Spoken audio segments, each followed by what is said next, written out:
See, here we go. Yeah, so we're recording. So the past couple of weeks we've been going uh kind of sequence where, let's look at the resume, let's look at the LinkedIn. Tonight we're going to talk just a little bit about job search, and then any specific questions either of you have, I'm more than happy to answer, but we're going to look at just, how to conduct a thorough job search, and then we'll wrap up with a couple more in the next couple of months of just interview prep and then negotiations, and so it'll be a uh, again very sequential. So it's funny, Lisa, that you break out the book Pivot. I think one of the most important things, and she talks about it in the book. Uh, so I don't know if you've ever heard of the book or read the book. I can't think of her name right now. What's her name? It is Let's see. Jenny. I thought it was Jenny. It is Jenny. Yeah. What? Yeah, but what's it? Show me the book. Jenny Blake. Sorry. Yes. So Jenny Blake is a former Google. I want to say user experience recruiter, and so she had a couple of different roles at Google. And this book Pivot's all about how do we change, either change industry, change job. And one of the first things she talks about is identifying who we are as people, right? Who we are as, what are our strengths, what are our desires. And I think that is where a lot of people, when they start their job search, they kind of skip over that part, and that's really the most important part.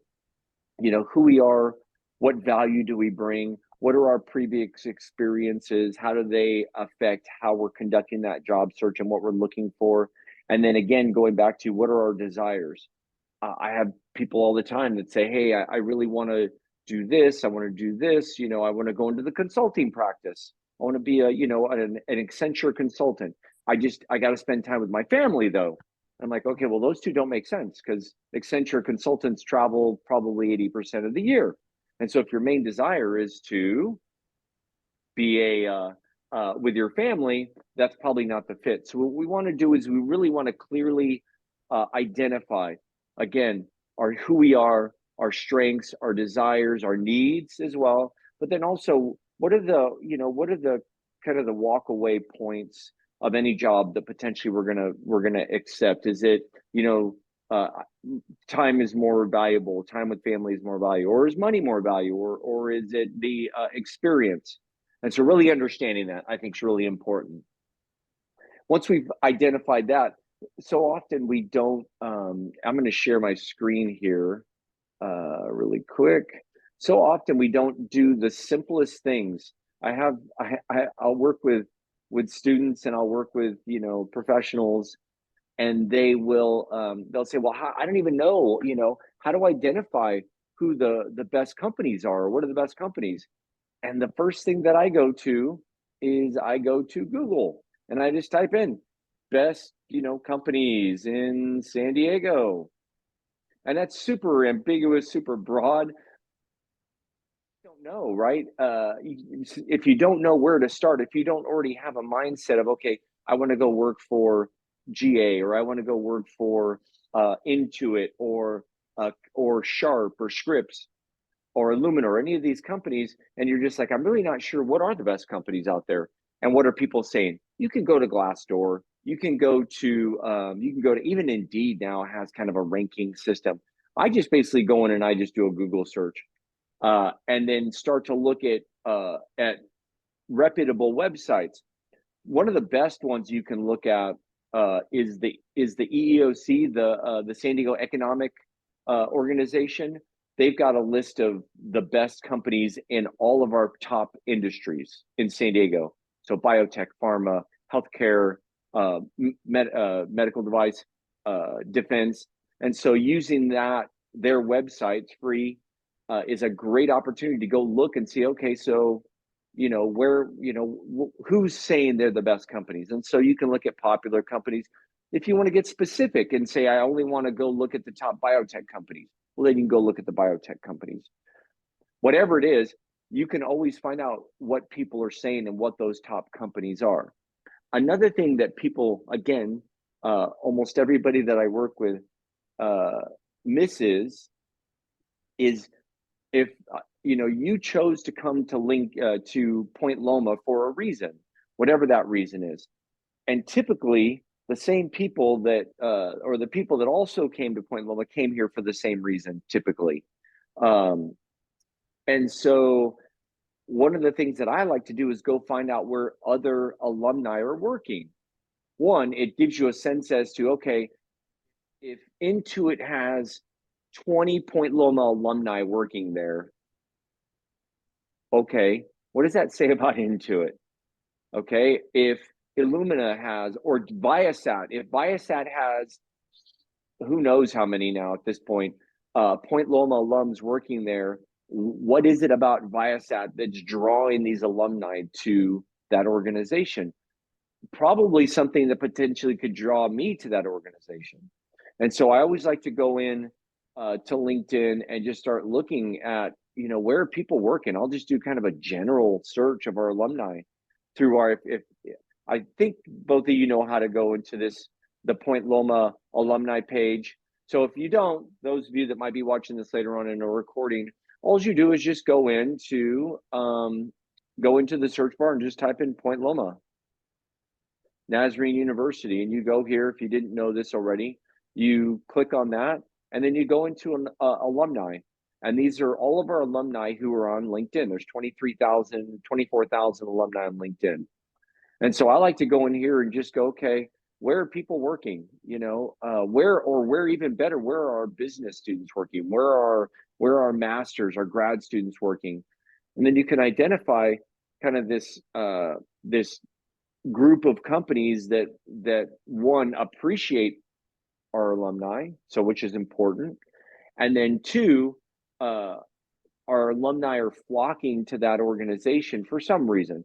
Potentially, it could be the same reason that they came to Point Loma, because there's a sense of community there, or there's a sense of quality of life there. So whatever it is. So you're saying we should switch to nursing? No, only if you're in nursing. I married a nurse, so there you go. Maybe only if you're thinking about going to nursing, but not all of the people working at. So here's a perfect example. Why are there 780 who have or are working at Point Loma Nazarene University? Go figure. We're a community, right? They got this experience through their undergrad or grad, and then they come here because they're like, I want that same experience in a regular full-time position. Now, it could be, again, if we look at, I'm just going to type in Viasat and see, what do we got there? We've got 52, we've got 29, 30 alumni working at Viasat. Okay, why? What is it about that company? Is it there's no nurses there? Is it because they have a great engineering program? Yeah. Is it because we've got accountants there? We've got HR folks there. We've got engineers there, finance people there. Just a whole host of different occupations, operations, supply chain, and all these people are at Viasat for one reason or another. And I would almost guarantee, because I know the company well, it's because of the culture. It's because it's a very employee-friendly, family-friendly organization. And they pay well, and they don't work their people to death. And so it's a great culture. So people go there because it's a brand name in San Diego, and it's got a great culture. And so there are a lot of, if you look at, Intuit the same way, you go to Intuit, and how many people do we have? So there's 21 Point Loma alums, and you have to think about this from a percentage perspective. So San Diego State's got 30,000 students. Point Loma's got total 3,000, 3,500, and we've got 21 alumni there. So maybe San Diego State has a 50 or 100. We, percentage wise, we own that place. Why is that? It's a great company that cares about its employees. It's got a great work-life balance. They really pay well. And so they care about higher education. Most of the people that I know that work there are either in a master's or have their master's already. And there's a lot of tenure. Nathan's been there forever. He's a finance guy. Christian Martinez has been there a few years. He's a data guy. So my point to this is, when we're doing this initial exploration of, what are the best companies? Here's what I desire. Here are my strengths. Here's what I bring to the table. Here are the roles I'm looking for. Here are the types of people I want to work with. We do all this. We can, of course, go, what are the best companies to work for in San Diego? Do that search. And then take it the next step and go, okay, well, where are our alumni working? And if you see pockets of alumni working at different companies, you're going to find that, okay, must be something unique about that organization that's driving our alumni to it. Any questions on that? Any questions on that at all? Okay. So again, we don't even look for a job yet. We have to identify, again, the important things: who we are, what we bring to the table, what our desires are. And so once we've moved through that, and then we start looking at, okay, so, here are the companies I want to go work with. I find that people conduct job searches kind of based on one of three things. They either look at a specific industry, right? So I want to work in this industry. I want to work in the healthcare industry, or I want to work in the defense industry, or the tech industry, or the outdoor clothing industry, whatever it is. A lot of people will conduct a search based on, I want to work in this industry. This, for my students, undergrads, they want to work in the surf industry or the outdoor industry. Another way that they'll do, and I'll do anything kind of within that.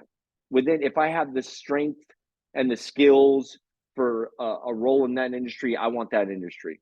The other way is they will look at specific jobs. I'll do accounting anywhere. I'll do data analytics anywhere. I love the work that I do. I could be a career coach anywhere. Wouldn't matter. I love the role. That's kind of where I'm at with this. And so, luckily I get to do it here though. But it's all about the work that you're doing. The final way that I usually see people, they have a company, or maybe a cluster of companies, a couple of 2 or 3 companies, and they want to focus all their attention on those companies. That's where I see, and you conduct your search in one of those 3 avenues. There is a 4th avenue, which is completely wrong, and you'll see people just applying to whatever jobs are out there. Any job, all jobs, with no direction whatsoever. And with that approach, you'll find that recruiters aren't, hiring managers aren't stupid. You've been hiring managers. If you see somebody just apply to a job and they're not a fit, they're just applying. And so do they really have a desire to work for this organization? And even if they get past that initial phase, are they going to be able to articulate the whys behind why they're the best fit for this role, why they're the best fit for this company, and why this company is the best fit for them? Probably not.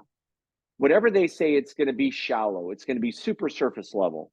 And so I'm big on a narrowed, refined search, as opposed to just applying to everything. They know if you're just applying to apply. I can't tell you how many times. I mean, back 2008, right before I got out of recruiting, I would get controllers applying to staff accountant positions. And it's like, I get it. I totally get it. But as soon as another controller and the market turns and a controllership opens up, you're going to leave, right? This is a Band-Aid for you. So we're not looking for Band-Aids. What we're looking for is hopefully an organization that when you land within that organization, it'll be more of a career move, more of a pivot, and it won't be you know, in 6 months, I'll be looking for something else. So when we take the approach of one of these three ways, if I focus strictly on the industry, you know, here in San Diego, there's a handful of healthcare, right? So I can focus on those healthcare. And when they ask me, why do you want to work in the healthcare industry? Well, here's why. Or biotech, or I want to work in the, you know, the defense industry. Why? Well, I can talk about that. And why specifically Northrop? Here's why. And so you can at least narrow it to some extent. My favorite way is literally to get a handful of companies. Ideally, if you have a passion and a deeper purpose that matches a company's deeper purpose, I think that's always the best way to search, because then you can really, like, you're going to put everything into getting that job. They're going to be able to see that you're passionate about that organization. What the other thing that I find really quick, I'm gonna just take a step back. I think a lot of people here in San Diego don't realize that we are limited to the types of industries and the companies that we can work for. If you're looking for a Fortune 500 company, look elsewhere, right? There's 3 in San Diego, and that's it. And we're probably not getting any more. Okay. If you want to work in big investment banking or private equity, probably not going to happen.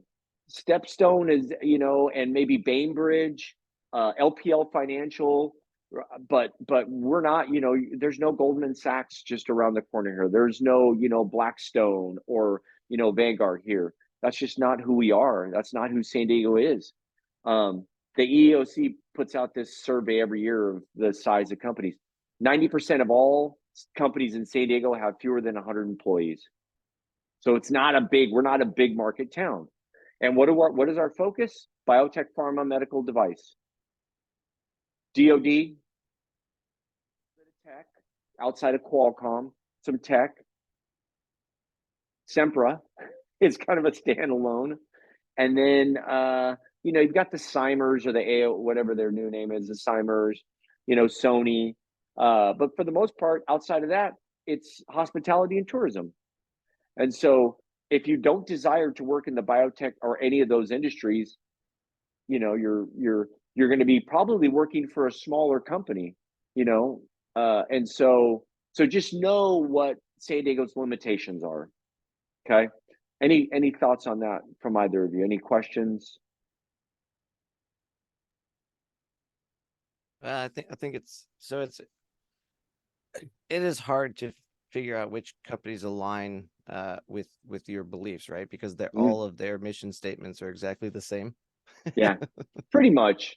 Well, it's funny. It's funny, Adam. I was teaching my undergrad class, and one of the slides was that in one of the chapters I was teaching, it's on ethics and corporate social responsibility, and the stat was 95% of all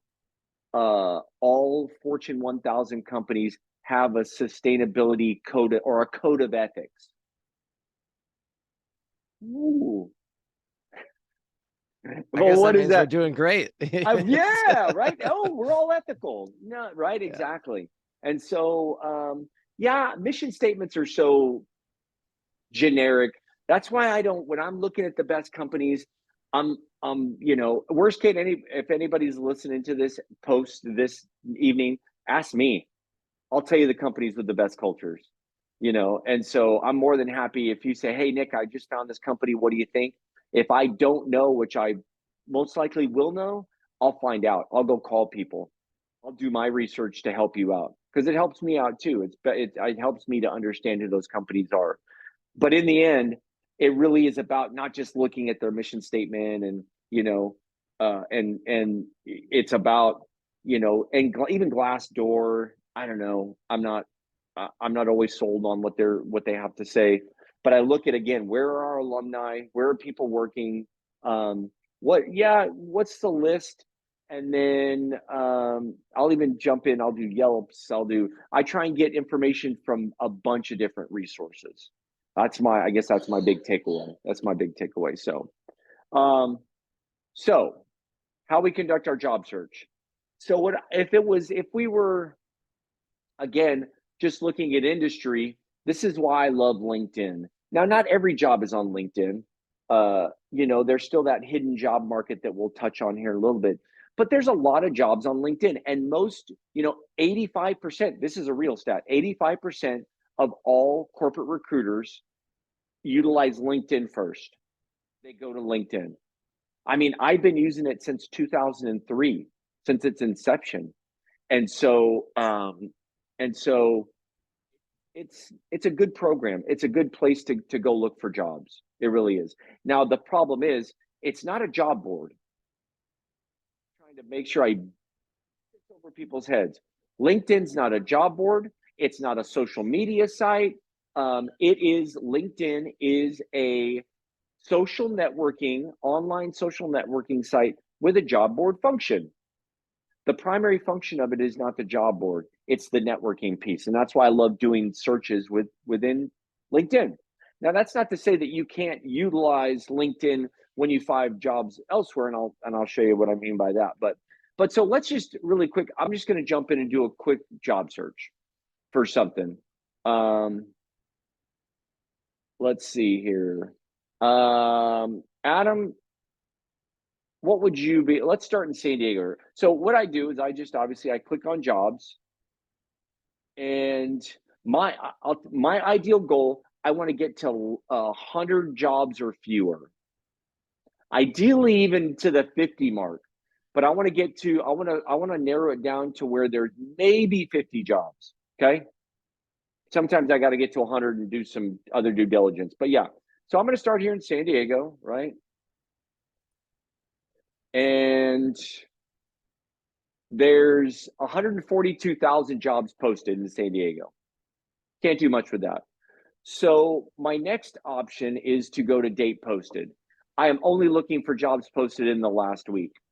Okay. Those are real jobs. Now, these are real jobs posted in San Diego or real jobs posted on LinkedIn. Not all of them are in San Diego, but there's 41,360 jobs posted on LinkedIn for San Diego right now in the last week. These are probably pretty much real jobs. Okay. Still too many. So I need to continue to filter. And so what I'll do is I don't want to get to experience level yet. What I'd like to do is I'm a big fan of either hybrid or on-site. If you're looking for a remote position, then you click on remote. If that's I'm only going to look for a remote job. What I have find though, this is funny. Watch this. So there's 41,000 jobs. If I exclude remote jobs, I've cut that into a quarter of what it was. So now I'm down to 11,000 jobs that are either on-site or hybrid. What that tells me about remote jobs is many of them are not legitimate jobs. There's something about them, right? Something interesting about them. Now, not all of them. There's a lot of big companies. Yahoo is still working pretty much remotely. Apple's still doing a lot of remote work. But at this point in time, if companies aren't asking you to either work hybrid or hybrid or on site, I don't know. I'm a little cautious of 100% remote jobs. Okay. I just am. Because there's so many of them out there, and a lot of them they're in New York, or they're, and they send you a list and say, hey, here you go, start making phone calls. And I just, if that's what you want to do, that's what you want to do. But so personally, I'm trying to narrow this down. So if you only want, then you just click remote, and there's 30,000 jobs you can start to still narrow down, but start to filter through. So I'm going to go on-site and hybrid. Because one, I know there's an office here in San Diego. That's what I'm looking for. So I showed. So there's still 11,000 jobs. I can't do anything with that. So the next thing I go to, I'm looking for full-time positions. That gets us down to 8,000. If you're looking for part-time, that's totally different. Then I start going to all filters. Now I can really start looking through, okay, am I a director? Am I an executive? Am I mid-senior? Am I an associate? I'm just going to click on, I'm kind of an associate mid-senior level. So that gets me to 3,000 jobs. This is where I can start looking for specific companies. I just add any company I want, right? Or I can look at specific cities within San Diego. Here's another thing. This is if we're conducting our search based on industry, okay, I can search by industry. I'm only looking for jobs in the biotech. We're at 207 jobs. Okay, now we're really starting to narrow it down. I only want biotech jobs, or I only want, work in the semiconductor manufacturing. There's 49 jobs. Or I go, okay, I only want to look at jobs at, Intuit. And there's 24 jobs at Intuit. So my goal in this is not to create the list with the most jobs. I want to take this down to literally where it's like, okay, and then what work am I doing?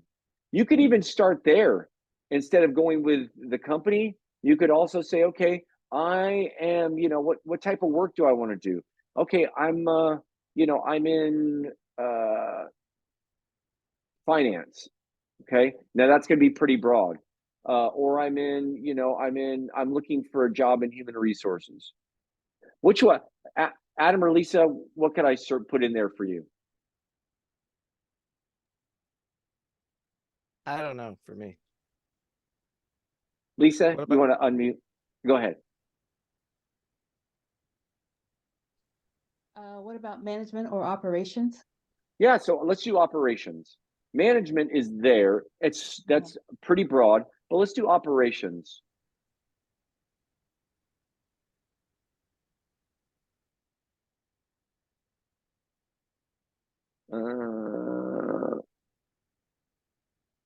So that one, for some reason, didn't come up. Darn you, LinkedIn. Let me down. Let's try this again here. Job function. Let's go add job and let's do operations. Or logistics or supply chain. Yeah, let's do supply chain. Supply chain. There it is. So we're still at 3,000. And we can go, we can narrow that down also to companies with under 10 applicants. For 2,000, I think this cleared here. Let's do this as why. Full-time, associate, mid-senior. Let's do associate. Now we're down to 280. Let's just look at that. We can also start to do, okay, now I can type in a keyword search if I want. And then I start, looking through here.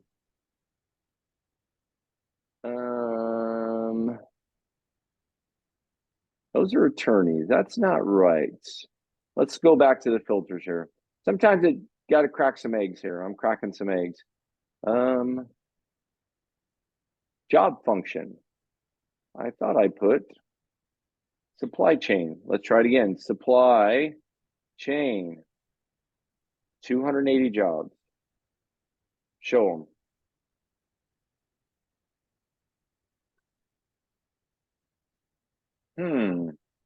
Yeah, that's not supply chain. Something's going on here. Let's try this. Let's do, sorry, folks. Job function. Let's do human resources, just human resource. Let's see if this one works. 280. Unfortunately, folks, LinkedIn has frozen on me. Of course it did. It's stuck. Let's see if I change something here. Let's just go hybrid. 238 jobs.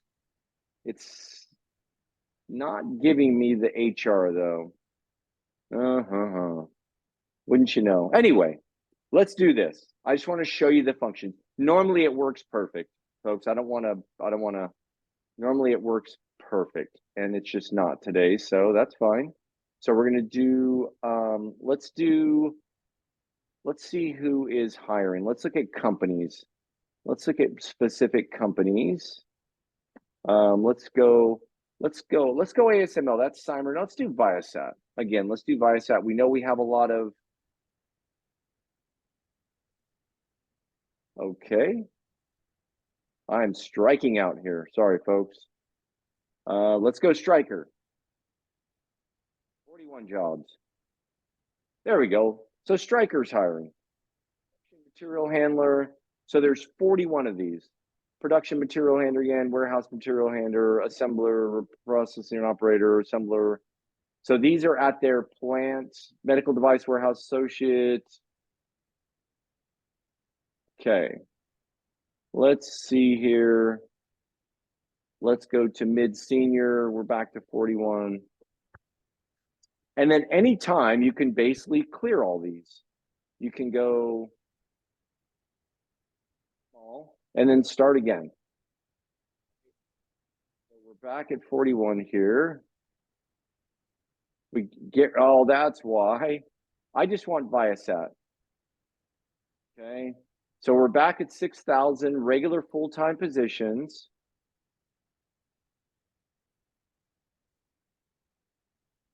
Okay.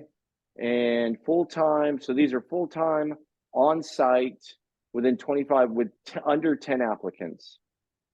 Okay. I want to clear all filters though. So I'm going to clear these. And so once we clear them, we can start again. So post in the past week. We want to get rid of this. We want to get rid of on-site. And then you can start again. That's really, in my opinion, when you start narrowing down. Sorry, folks, if you're watching this later on. Sometimes LinkedIn doesn't always operate the way it's supposed to operate. It is what it is. Here's the other thing you can do. So once you've found a job, so say we find a job, even if we go in here and type in just supply chain, couple of things you can do. So you find a purchasing associate, let's see, recruiter, scripts, category manager. Like here, let's see, Accenture.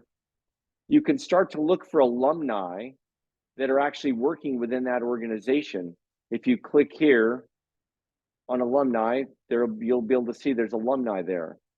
And so that's an opportunity for you to potentially reach out to an alum who's working at the organization you're looking to go to work for. You can also do that if you do a search on Glassdoor. If you go out and you conduct a job search on Glassdoor, or Indeed, or ZipRecruiter or Monster, I always come back to LinkedIn, type in the company, and try and find people who are working at that company. Now, any questions on that from either of you two? So one of the other things that I like to do is I'll go back to just my general LinkedIn and I'll say, okay, let me look at Viasat again. And I'll click on Viasat's page. And here's another way that I will search for jobs. And specifically if I'm doing that company exclusive search, and I'll just go into jobs.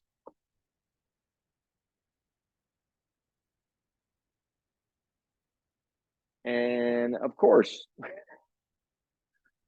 yeah. Sorry. Again, folks, it's not, for some reason, the job function here is not really working. Let's try into it.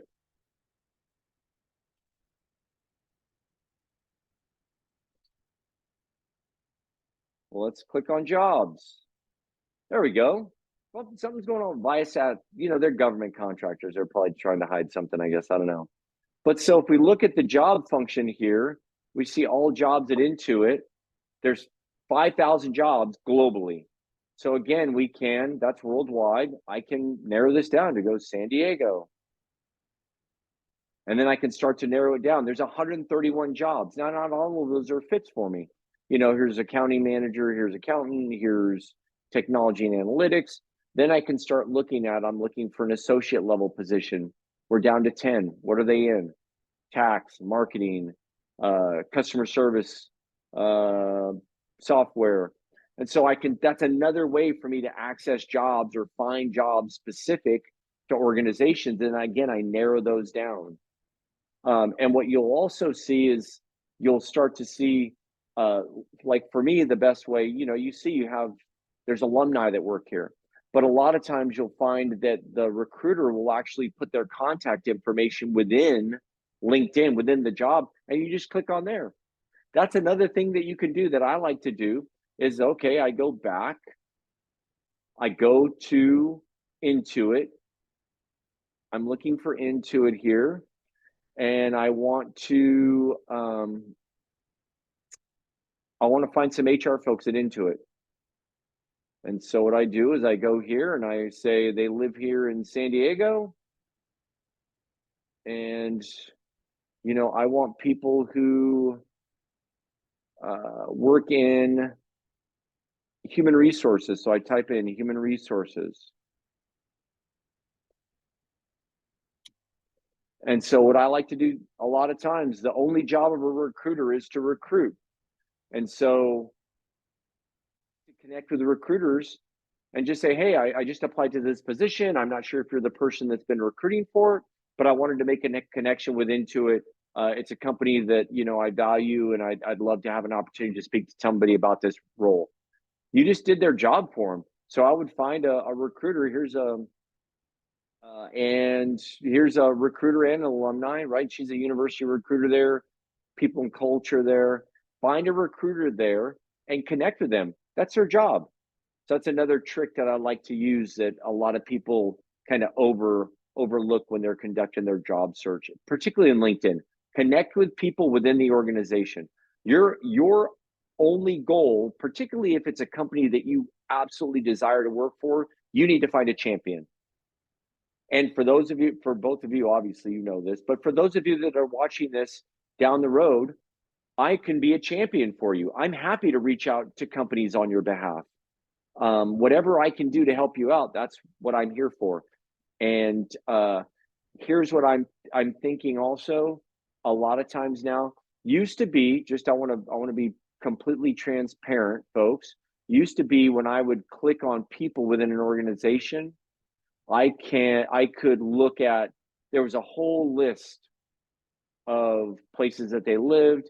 I think LinkedIn now is limiting the access to information based on if you pay for the service. That's unfortunate. So it doesn't even have, you know, it has human resources here, but that's only because I put it in here. If you take it out, it's not in there anymore. It would give you 20 categories of jobs that people were doing there, and now it's only giving you 5. And so I think they may be asking you to pay. I'm going to find that out, and I'll get that information to everybody however I can. I'm not sure, but so that's basically conducting a job search. I think the most important thing of this whole thing, and again, using any platform is the same. If you use ZipRecruiter, Indeed, if you use Glassdoor or Monster, they're all the same. The filters are the same. They're all the same. Now, they don't all have the same jobs, that's for sure. But if you want to search all of them, you can. I like to set up, if I'm going to do it, I'm going to set up filters to automatically email jobs to me. That's probably the most efficient way to do it. And so that's how I'd like to do it. The big thing is identify who you are, what your desires are, what are the things that are driving you to a specific company, identify those companies, identify those industries that are fits, and then conduct a job search. Get it down to like, ideally you want about 50 jobs that you're qualified for within the job search. Last but not least, take advantage of third-party recruiters if you aren't already. I'll give you a couple of them. Proven is a great firm, you know, and they have helped some of our alumni in the past. So Proven's a good firm. Eastridge Group's a good firm. Yeah, those two right there. And so those are companies that are out. We call it the hidden job market. There are some jobs that don't get ever posted. The hiring manager or HR reaches directly out to a recruiter or a third-party team and says, hey, go find this person for me, or go find these people for me. And they let them do that so they can actually do their job. And so that happens a lot, particularly with mid-sized to smaller companies. They just don't have the head count to go out, you know, and hire recruiters to go find people. And so a lot of times they're willing to pay the fee to have a recruiter. So go find a couple. Again, Proven is a great one. Eastridge is a great one. And if you're interested in identifying others specific, because a lot of them specialize either in accounting and finance or operations, supply chain, IT, marketing, let me know and I can connect you with somebody.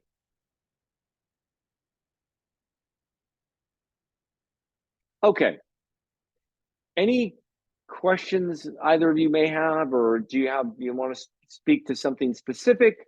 I know we've talked about this before, and so I thank you for joining me. But yeah, so any questions? I don't have anything specific today, or this past week. I had someone send me information. I don't know if LinkedIn does that automatically, like when you choose a certain area or industry, and then they'll kind of like match what your skills are, and they'll send you more of that. Those Like, jobs, yeah. Yeah. and today, I don't know, I think one of my networking people, they sent me a site to where it not only sent a description of the jobs, but it says these are the specific job openings that are open right now. Like it was like fresh off the press kind of Good. thing. Yeah. And Well, I was going to send it to you earlier. Oh, that's fine. That's pretty. Yeah, send that. Yeah, I'm telling you. Once you get entrenched in LinkedIn, yeah, there's something going on with it. I think they have glitches. It's a big platform, but in terms of, I think they're ideally trying to push people into paying for it. So I gotta investigate that. But yeah, once you're in there, you'll start to see, you know, recruiters will start to reach out to you if you have your profile set. They'll start to reach out, and it'll actually work for you. That's why I always say pick at least one or two executive recruiting firms. Let them do some of the work for you. Let them do some of the work for you. You know, because they will. That's the only way they get paid. So yeah, great point though. Adam, anything from you? Yeah, you mentioned recruiters. Yeah. I find that recruiters on LinkedIn are a lot like shady salespeople. But you did mention those two firms. So what are your thoughts on recruiters that reach out to you via LinkedIn versus like signing up as a client for a recruiting firm? So let me so are you talking about like if an internal recruiter, if a recruiter from NuVasive reached, you're thinking about third-party recruiters? Yeah. There's so many of them, and they spam out the messages to everybody. Yep. And here's my thoughts. Let me tell you a story. And I wish I could say it's my story. It's not my story. I mean, I have stories like this, but let me tell you a story. Carl Hammond is one of our accounting professors. He was a CPA at Price Waterhouse. And in my role, I reached out to a lot of accountants. And so good times, recruiters would reach out to Carl and he would say, hey, guys, don't bug me. I got a job. I'm good to go. And lo and behold, market crash. He got laid off. And then he was reaching out to recruiters, right? But didn't have a good relationship with them. And so they were like, weren't you the guy that, and I can tell you, I've done that. I've reached out to people. I mean, in 2005, LinkedIn, I was reaching out to passive searching candidates. The people that I called weren't looking for jobs. I would reach out and say, hey, here's the deal. I've got this great opportunity. Maybe a fit for you, maybe a fit for somebody else, what's the harm? And so my point to this is you just never know. I wouldn't, most of them are pretty, they're sales reps. They are sales reps. That's what they do. They're selling a company and they're selling a person and they're trying to sell them together. But I would say this, using this, it's not what you say, it's how you say it. And so, hey, I'm not interested right now. I'm really happy in the work that I'm doing, or that's not really the best fit for me. But if this comes along, I would have people do that to me all the time. They would say, Nick, that's not really the best fit for me, but I'm more than happy to network for you. But let me tell you something. If a controllership comes along with a SEC company, give me a call. And so I'd like, okay, mark that down. I know to call that person if a role like this comes up. And so it's okay to say, no, I'm not really interested in that. But if this comes up, I'm more than happy to talk to you. And so you just never know who's going to be the person potentially. I have hundreds of stories where people are like, stop calling me. And the next thing you know, hey, I heard you're a really good recruiter in the Orange County market. And I'm like, oh, hey, I think we talked before. Or you're the guy that hung up on me. So even if they're shady and they're calling you or emailing you, reach back out to them. Say, hey, not at this time. I'm really not interested in this. But you know what? Here's what I am looking for. If you ever get something like this, reach out. If not, don't. Don't bug me. And then the ones that you go and work with, they're doing the same thing. Proven they're out there doing the same thing. They're calling to try and get passively seeking candidates, or actively seeking candidates, but they just have a better reputation than a lot of the other ones out there. They're not they're not a company out there just grinding the phones. They have solid relationships with solid companies here in San Diego. And so that's a good firm. Eastridge Group, local company, local firm, great company, great firm. Yeah, there's a lot, and there's some that aren't, that I would never recommend. If you have a question about a recruiter that reaches out to you, it's like those remote jobs. The companies that are pushing the remote jobs, I got a sick feeling in my stomach about them. And so, yeah. Does that make sense, Adam? Yeah. There's nothing wrong with just going, hey, not interested. However, if you got this, I'd love to do this. And so you never know. You just never know. Yeah, 100%. I agree with how you frame your message. I think that's great advice. It's the people that continue to be pushy and just and those people, it's like when I get emails. No, I shouldn't. I'm not even gonna say this. This is being recorded. I'll get fired. Go ahead, say it. No, I'm not gonna say it. But anyway, yeah, delete. Okay, leave me alone. And so you can do that. So again, if you pay for the system, you can filter out people that are harassing you. So my undergrads get it all the time. They really do. I'm like, you're harassing an 18-year-old to go do work they're not even remotely qualified to do. Do you know who a good recruiter is going to reach out to people who they know, okay, this person might be a fit, not just randomly spamming people. And so again, that's the difference between somebody who's good at their job and somebody who's just got a job, somebody pays them to just spam people in hopes of something good coming out of it. And so, yeah, you just got to be a little wary about that. But if it's a legitimate position that they say, hey, we've got this great opportunity for supply chain or whatever, or finance, or would you be interested in hearing about it? Sure. Send me more information on it.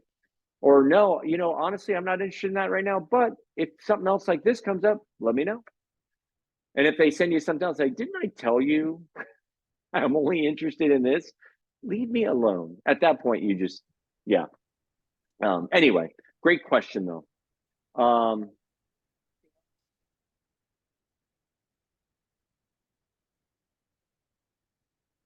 Awesome. I'm going to stop recording here.